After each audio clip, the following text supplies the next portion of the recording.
What I learned from chapters 7, 8, and 9. Follow me. Hello everyone.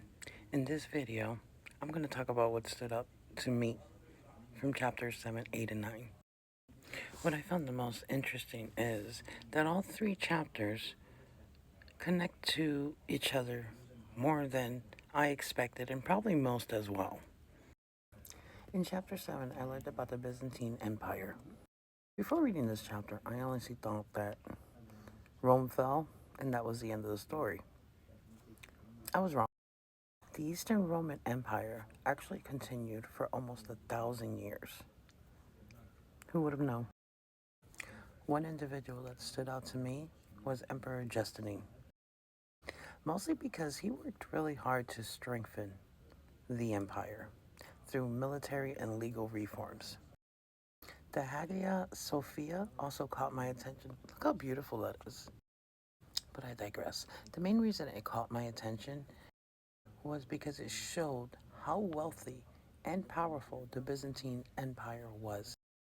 What impressed me the most was that the Byzantine Empire preserved both Roman and Greek knowledge that might have otherwise been lost.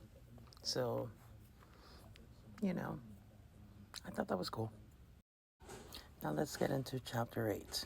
Now, most of us, when we think of Middle Ages, we think of castles, knights, and battles. And while all those things did exist, there was so much more to it. So then we have the feudal system, okay? That shaped how society functioned, okay? There's the pyramid right there. How crazy is that? And the Catholic Church, right, had enormous influence on their people. What surprised me the most, that it wasn't just about religion for them. It also influenced education, politics, and daily life. As trade increased and towns grew, Europe slowly began moving toward a new era. Chapter 9 discussed the development of Russia. The Byzantine Empire had so much influence on Russia. The adoption of Eastern Orthodox Christianity connected Russia to Byzantine traditions and culture. That's so nice.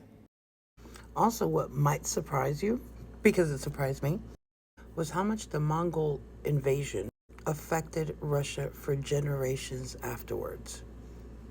It shows how outside forces can shape long after the original event has already ended. So remember that our past actions can affect our present time or future times. Okay? After reading all three chapters, the biggest lesson that I did learn is that civilizations, regardless, they're always affecting one another.